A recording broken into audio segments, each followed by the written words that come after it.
제 나이는 점점 먹어가고 뭔가 새로 점점 제 아이도 크고 뭔가 그럴 텐데 제가 도전적으로 하기에는 하루라도 어릴 때 해야 되지 않냐 막 이런 생각이 막 문득문득 되는데 또 그 새로운 걸 도전하면 또 바닥부터 다시 또 단계를 거쳐서 다시 거기까지 또 올라가야 되니까. 그러니까 그게 참 그러니까 내가 얘기하는 게 지금 속한 그 분야에서 어느 정도 레벨까지 올라가 봐야 저기도 이 정도까지는 또 깼겠구나라는 걸 알게 되는 거고. 그렇죠. 그랬을 때 여기서 이직을 해도 여기서부터 시작할 수 있어.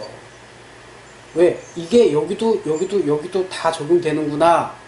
이걸 빨리 알아야 되는 거고. 그게 이 직장에서, 그 첫 번째 직장에서 어느 정도는 완성이 되어야 되는 거지. 두 번째에서 또 다른 부분이 완성이 됐을 때 세 번째, 네 번째에서 완성도가 높아지는 거야. 반드시.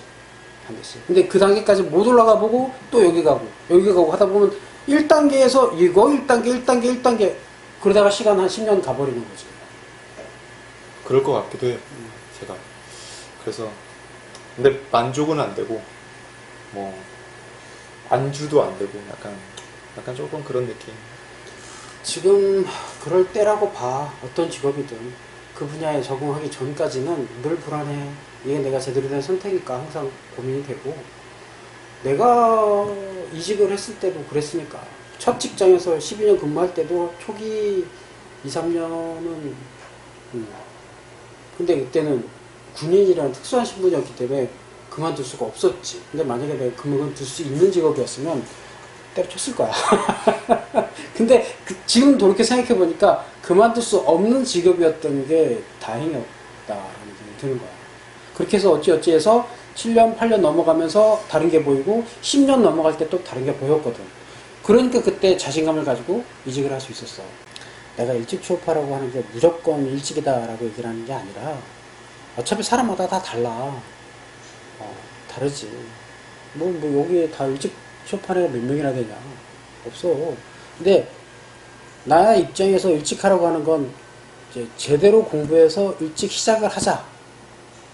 이런 개념이 강한 거고, 그 이제 베이스에는 지금 네가 얘기했던 그런 우려. 그러니까 결혼도 그래. 내가 결혼을 난 늦게 한 케이스에 속하거든? 네. 그러면 뭐 결혼 일찍 해서 아예 일찍 낳는 게 좋다고 사람들은 얘기하는데. 그렇지도 않아요. 그러니까 이게 다 케이스가 다르다고. 이 사람이 어느 정도 준비가 되어 있느냐에 따라 해야 하는 시점이라는 게 있는 거야. 근데 이거를 사람마다 다 다른데 내가 누군가한테 이야기하는 입장에서 이게 옳다 이해하는 거는 뭐 이땐 이게 좋고 이게 다 경우가 너무 많아서 이 표준화 시킬 수가 없거든. 그래서 내가 얘기하는 게 가능하면 30대 초반에 해라. 그럼 30대 초반에 결혼을 하기 위해서 그럼 무슨 준비를 어떻게 해야 되는지를 쭉 얘기를 하는 거고, 그런 기준에서 얘기를 하는 거야. 그래서 결혼이라는 게 그냥 할 수 있는 게 아니니까 이런 준비가 필요하고, 이런 것들이 그럼 이전에 20대에 이런 것들을 해서 30대 초반에 결혼할 수 있는 게 가장 좋다. 대신 늦게 하게 되면 이런 장단점이 있고 일찍 하게 되면 이런 장단점이 있다. 네가 일찍 한다 그러면 이런 단점을 보완하기 위해서 이런 것들이 필요하다. 라는 얘기를 난 해주려고 하는 거죠. 그런 측면에서 볼 때 취업이라는 이제 주제도 마찬가지인 게, 일찍 하는 경우와 늦게 하는 경우의 장단점 분명히 공존을 하는데 단점을 보완하는 측면으로 볼 때 일찍 하는 게 훨씬 더 좋지 않을까라는 측면이 강하다라는 거야.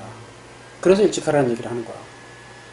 근데 어쨌든 간에 그 경험이 저 같은 경우에는 저는 군대만 갔다 와서 바로 취업을 하다 보니까 뭐 물론 일반적으로 저도 취업을 26살부터 그러니까 제대로 된 직장생활 26살부터 시작을 했는데, 근데 직장생활 하면서 많이 배우는 것도 있었지만 그만큼 이제 뭐 외국을 나가 본다든지 저는 뭐 그런 경험들이 많이 없어요. 이제 뭐 그러다 보니까 뭐 나중에라도 쌓을 수 있는 거지만 그 시절에만 또 쌓을 수 있는 것들이나 그게 또 장점이 되는 또 직장들이 있으니까 저는 뭐 너무 나쁘게만 생각하진 않아요. 그래서 물론 3학년에서 취업하는 것도 좋은데 저는 정비를 할 것인가 이거를 먼저 생각하셨으면 좋겠어요. 저는 정비를 할 것이다 라고 해서 의심치 않았거든요. 제 믿음에.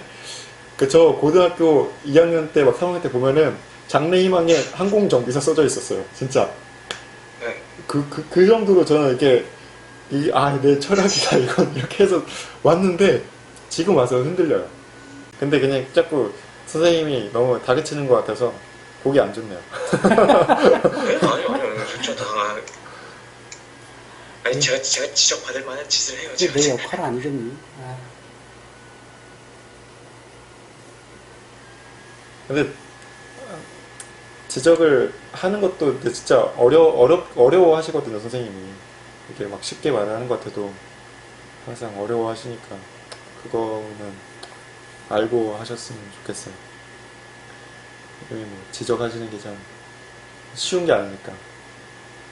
국가에서는 돈을 찍어주면서 사람을 자르지 말라고 하고 근데 수입은 안 나고 그런 상황이니까 지금 이렇게 막 버티고 있는 것 같은데 저는 더 심각할 것 같아요. 곧 얼마 안 있다가 지금 뭐 우리나라 같은 경우에도 아시아나 그리고 이스타가 지금 제일 위험한 이스타는 지금 거의 그냥 끝났고 그 다음에가 아시아나랑 에어서울 거기가 이제 끝나고 나면 뭐 티웨이 정도 티웨이가 그 다음에 마지막으로 티웨이 다음이 전 대한항공이라고 생각하거든요. 대한항공도 진짜 위험하다고 생각하고 만약에 대한항공까지 무너져 버리면은 우리나라가 항공산업 쪽에 패닉이 오지 않을까 한번. 정말 돈 많은 사람이 뭐 매입을 하거나 뭐 이런 거 아니면 진짜 외국에 다 뺏겨버리거나. 지금 현재 있는 비행기 기종이 완전히 도태되기 전까지는 존재 가치는 있어. 지금 현재 있는 자동차로 따지면 내연기관이 살아있는 한은. 자동차 내연기관은 먼저 없어지겠지만 비행기가 그 다음일 거거든. 그렇죠. 근데 그게 이제 시간적으로 보면 좀 더 오래 걸리죠. 조금 더 시간이 걸릴 네. 테니까 그때까지는 지금 기성 이제 정비사 조직이 살아남기는 사업체가 인수될 때는 똑같은 사업을 똑같이 내가 유지하기 위해서 이 기업을 인수하지는 않아. 뭔가 이유가 있어. 이 회사 일을 내가 인수할 때는. 더군다나 현대가 아시아나를 인수할 때 그 항공사를 똑같이 같은 방식으로 운영하려고 인수하겠냐? 그건 아니야. 미래를 보고 인수하는 거야. 삼성이 소프트웨어 회사를 인수하듯이 전통적인 하드웨어 회사가 왜 소프트웨어를 인수하겠니? 마찬가지거든요. 삼성과 현대가 왜 손을 잡겠어? 같은 개념이라고 보면 돼. 이렇게 보면 그 안에 있는 구성원들 입장에서 볼 때는 그럼 뭘 보고 준비를 해야 될 것이냐 이거야. 내 가치가 계속 올라가야 돼. 기업이 어떻게 어디를 합병되고 이건 자기가 신경 쓸 건 아니고 가만히 머물러 있으면 안 되는 거지. 그렇죠. 근데 그런 게 이게 뭔가 바뀌어 간다라는 게 그러니까 전망을 하는 거죠. 저 스스로도 그냥 이거는 이렇게 될 것 같다라는 생각을 하는데 생각보다 좀 더 심각한 것 같아요. 저 생각. 대한항공 같이 자사기를 운영하는 항공사들은 그래도 매입할 가치가 있다고 생각하거든요. 근데 아시아나 같이 항공기만 많지만 이게 다 저거지 않습니까? 리스지 않습니까? 리스 항공기를 쓰다 보니까 이거 어쨌든 다 빚이거든요. 근데 이거 다 반납하고 나면 자사기가 몇 개나 있고 뭐 행가가 본인께 몇 개가 있고 뭐 이게 없지 않습니까? 그래서 아시아나는 저는 도산될 것 같은 느낌이 물론 뭐 브랜드 네임이 있을 수 있기는 하겠지만 이번에 현대에서 안 하면은 그냥 빚잔치하고 끝낼 것 같은 느낌이 확 들어요. 에어 서울하고 에어 부산은 부산에서 그래도 좀 잡고 있으니까 에어 부산은 좀 살아남을 것 같긴 한데 나머지는 잘 모르겠습니다.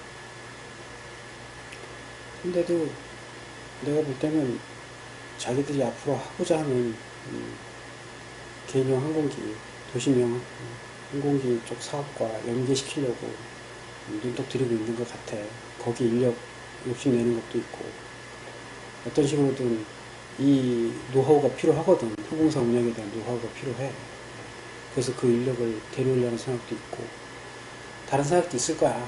인력 측면과 운영 노하우나 장기적으로 아시아나라는 회사를 자기들이 하고 있는 회사랑 그 시스템하고 연관시켜서 아시아나라는 회사 안에다 그걸 집어넣으려는 생각도 하고 있지 않을까라는 생각도 들지. 그러면 기존의 인력은 한 반 이상은 떨어져 나갈 거고 얘기했듯이 비행기도 줄일 거고 자기들이 만든 비행기를 투입해서 또 다른 항공 업종을 하나 만들 수도 있겠지. 그렇죠.